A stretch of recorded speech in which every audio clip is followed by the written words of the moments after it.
Okay, strap yourselves in because today we are diving deep into some reports from Mars. And let me tell you, they sound like something straight out of science fiction. We're talking about NASA's Perseverance rover, Hmm. the one they sent to Mars. Well, it seems to have stumbled across something that's got scientists scratching their heads and questioning everything they thought they knew about, well, physics. Imagine this, a device just sitting there on Mars, humming with energy.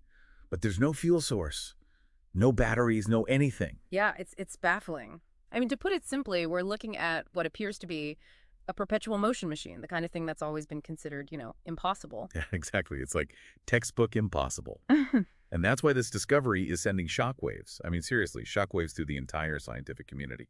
So let's back up a bit. What exactly did Perseverance find? I know it was exploring Jezero Crater, right?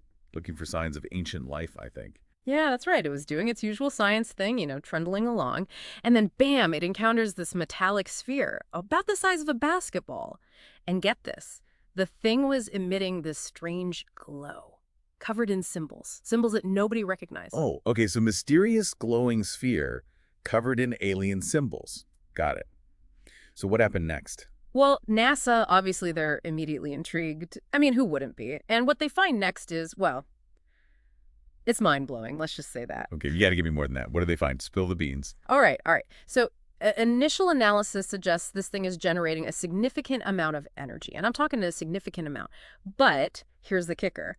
There's zero, absolutely zero sign of any kind of input, no fuel source, no wires, no nothing. Hold on. It's like a battery that never runs out. But And how is that even possible? I mean, doesn't that completely contradict, like, the most basic laws of physics? it does, exactly. That's why everyone's freaking out, basically. It's like, I don't know, finding a car that runs forever without needing gas or electricity. It just doesn't make sense. Not with what we know. You keep saying what we know, and this brings us to, I think, the really fundamental principle that this Martian device seems to just completely toss out the window.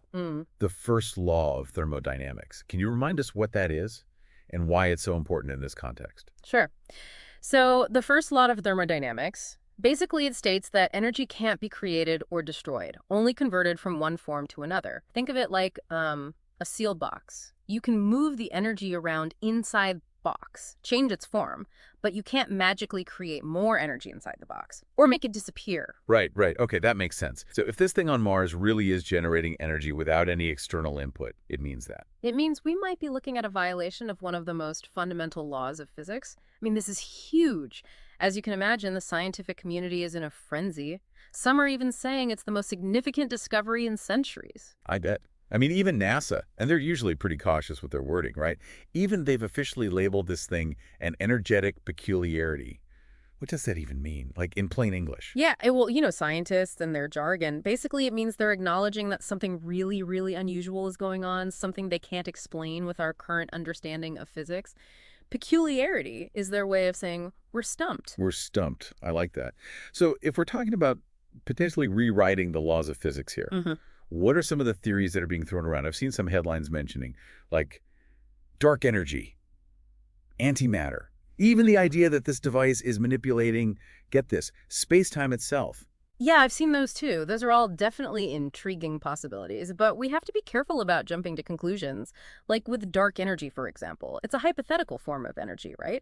And it's thought to permeate all of space. It might even be what's causing the expansion of the universe to speed up. But, and this is a big but, we know next to nothing about it. So some physicists are speculating that maybe, just maybe, this Martian device is somehow tapping into this vast reservoir of dark energy. We just don't know. Okay, so dark energy is like this invisible force pushing everything in the universe apart.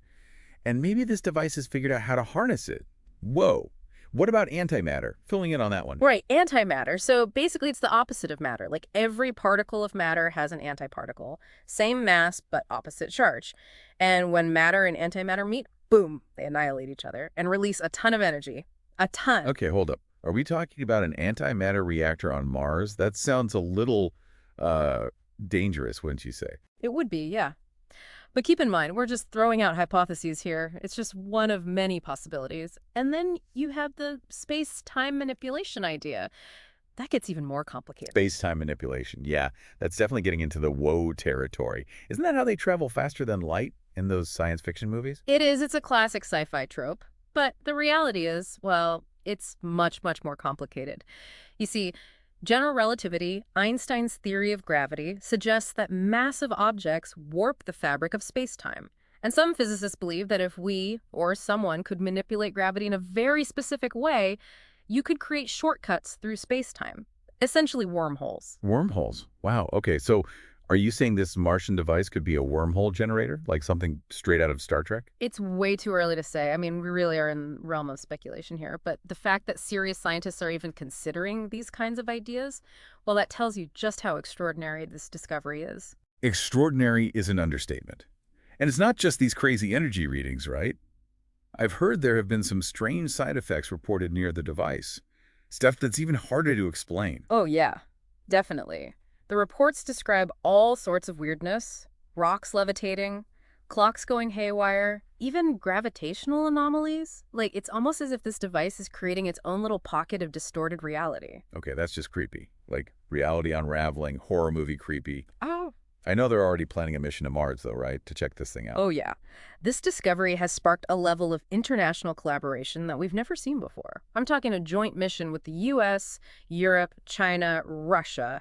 Everyone's on board, and they're aiming to launch within the next 2 years, which is insanely fast, by the way, for a mission of this scale. Wow. Okay, that's insane. It shows you how seriously everyone's taking this. But I got to ask, I've also heard some rumors, whispers really, about some, shall we say, more clandestine operations. Something about elite teams already being on Mars. Is there any truth to that? Well, let's just say there are some interesting whispers out there, in certain circles. Whispers that suggest some groups may have already sent teams to Mars, using technology that's way beyond anything we know about publicly. A secret space race to control this technology. What would be the motivation for that? It's hard to know for sure. But think about it. If this tech is even half as powerful as it seems, the implications are huge. Imagine a nation, or even just a private organization, with exclusive control over a device that can control gravity, or tap into an unlimited source of energy. It would be a game changer. It's a chilling thought, and it brings up some seriously big questions about the potential risks involved with all of this. And I think that's a good place to maybe take a pause. We'll delve into those risks, the global implications, and all those ethical considerations in the next part of our deep dive. It's a Pandora's box, isn't it? We've got this incredible discovery, potentially world-changing, but also the potential for, I don't know, serious danger if it falls into the wrong hands.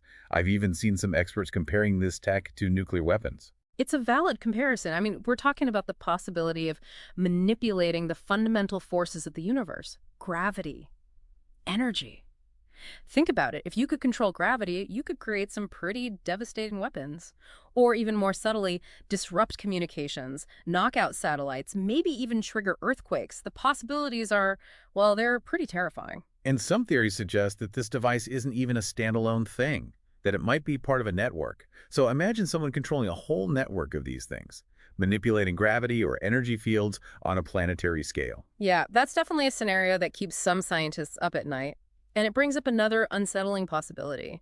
What if this technology isn't new? What if it's something ancient that's been reactivated? Wait, are you talking about those old Earth legends about sky machines and godly devices? Could this be connected to some, I don't know, long-lost civilization on Mars? It's a fascinating thought, isn't it? I mean, we have these hints, these stories from ancient cultures all over the world. Stories about advanced technology, flying machines, beings with powers that seem supernatural. What if those stories aren't just myths?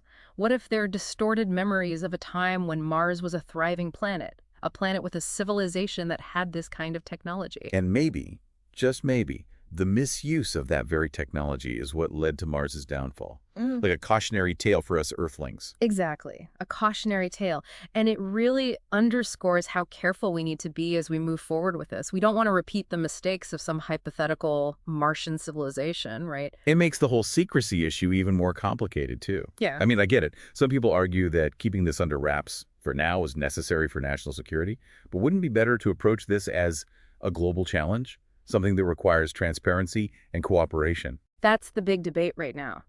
You have those who believe this technology is too dangerous to be shared openly. They say it could fall into the wrong hands, spark a global arms race, maybe even worse. But then you have those who believe that transparency and collaboration are the only way to make sure this technology is used responsibly for the benefit of all humankind. It feels like we're at a crossroads, Mm. and the choices we make now, well, they could determine the future of our species. So how do we navigate this? Where do we even begin? I think the first step is just acknowledging the magnitude of what we're dealing with. This isn't just another scientific discovery. This has the potential to reshape civilization, Yeah. to change our understanding of the universe. We need to move beyond national interests. We need to see this as a global challenge, one that demands a unified response. And that means involving everyone, right? Not just scientists and governments. We need to bring the public into this conversation. 100%. This isn't something that should be decided behind closed doors. We need an open and honest dialogue about the benefits, the risks, the ethical considerations, the long-term implications. The decisions we make now will affect generations to come. Everyone deserves a voice in shaping that future. Okay, so let's talk about those potential benefits for a minute. Okay. I know it's a bit scary to think about the risks, but what if we can harness this technology for good? What kind of future could we create? Well, the possibilities are honestly mind-boggling. Imagine a world with unlimited clean energy, where poverty and hunger are eradicated, a world where we can travel to the stars, explore the vastness of space. It sounds like utopia, a dream come true. But history has shown us that good intentions can go wrong, especially when you're dealing with powerful new technologies. That's the truth. That's why we need to proceed with extreme caution and wisdom. We need to establish clear ethical guidelines, international safeguards, robust oversight. We have to make sure this technology is used responsibly for the benefit of all humanity, not just a select few. Okay, so lots to think about. International collaboration, ethical guidelines, potential risks, unimaginable possibilities. Where do we even begin to unpack all of this? Well, a good starting point is looking at the current research. Scientists around the world are racing to understand this technology. Some teams are focused on reverse engineering the device itself, trying to figure out how it works, see if we can replicate its effects. So they're trying to build their own version of this Martian thingamajig. That seems pretty ambitious. It is, but it's crucial. By understanding how it functions, we can assess its capabilities, its limitations, and of course, its potential dangers. And what about those more theoretical questions? The stuff about dark energy and space-time manipulation. Are scientists looking into that too? Oh, absolutely. You've got theoretical physicists diving deep into the implications of this discovery. They're asking some big questions. Does this violate the laws of physics as we know them? Or does it point to new laws that we haven't discovered yet? Does it confirm things like dark energy and wormholes? Or does it challenge our fundamental understanding of the universe? It's like, we've found this key, and it unlocks a door we didn't even know existed. And behind that door, a whole new realm of possibilities, both wondrous and terrifying. It's an exciting time to be alive, to be witnessing this scientific revolution unfold. But it's also a time for some serious reflection. We need to ask ourselves, what does this discovery mean for humanity? What kind of future do we want to build? And are we wise enough to handle this power? Those are some heavy questions, and I don't think anyone has the answers right now, but I do think it's important to keep asking them, to keep exploring the possibilities, and to have those open and honest conversations about the future we want. It feels like, I don't know, we're standing on the edge of something truly massive. This discovery could change everything. But I keep coming back to this idea of, well, responsibility. Are we as humans even ready for this kind of power? That is the big question, isn't it? And I honestly don't think there's an easy answer. I mean, look at our track record. We humans were great at innovation. But we've also made some pretty colossal mistakes along the way, especially when it comes to powerful new technologies. Yeah. Take nuclear weapons, for instance. We created them, but we're still struggling to control them. And this Martian technology, if it's as powerful as it seems, well, it could be even more transformative, maybe even more dangerous. It's not just about controlling the tech itself either, is it? It's about the bigger picture, the ethics, the social philosophical questions this all raises. Right. It's about the unintended consequences. Like, imagine if we figure out how to harness this energy source. It could revolutionize our world. No more fossil fuels, no more energy scarcity, poverty, hunger, climate change. It could all become a thing of the past. It's hard to even imagine a world where energy isn't a limited resource. It's a fundamental shift. I mean, think about it. Almost every conflict in human history at its root has been about resources, about scarcity. What happens when that scarcity is gone? Do we become a more peaceful species? Or do we just find new things to fight over? It's a mind-blowing thought experiment. And then there's space travel. If we can manipulate gravity, create wormholes, well, interstellar travel becomes a real possibility. We could explore new worlds, encounter other civilizations, like science fiction becoming reality. It really is. But again, we have to consider the ethical implications. What happens when we meet another intelligent species? How do we make sure we don't repeat the mistakes of our past, the colonialism, the exploitation? It's almost too much to wrap your head around. On one hand, this incredible potential for progress. We could solve some of humanity's biggest problems. But on the other hand, this potential for destruction, for consequences we can't even predict. It's both exhilarating and terrifying at the same time. I think that sums it up perfectly. We're at a turning point, a pivotal moment, Yeah. and the choices we make right now, well, they'll determine the future, for better or worse. So what can we do as individuals? Faced with something this big, this complex, it feels almost overwhelming. Well, for starters, we can stay informed, engage in these conversations, ask questions, demand transparency from our leaders. This isn't just a scientific issue, it's a societal issue, a human issue. We can't just leave it to the scientists and the politicians to figure this out. We all have a stake in this. Absolutely. We need to educate ourselves, have those difficult conversations, advocate for policies that prioritize ethics, international cooperation, the long-term well-being of our planet, of our species. It's a tall order, but it's also kind of inspiring, isn't it? We have the chance to shape the future, to steer humanity in the right direction. I think so. If we approach this with wisdom, with courage, and with a sense of responsibility, well, I think we can navigate this uncharted territory, and come out stronger, wiser, more united. You've given us a lot to think about. As we wrap up this deep dive into the mystery of the Martian device, I'm feeling a lot of things. Awe, a little bit of fear, honestly, but also hope. We're at a crossroads, the future is unwritten, and it's up to all of us to decide what that future will look like. It's going to be an amazing story, no matter what. Well, thanks for joining us on this wild ride. And to all our listeners out there, keep exploring, keep questioning, keep looking up at the stars. Who knows what other mysteries are waiting to be discovered?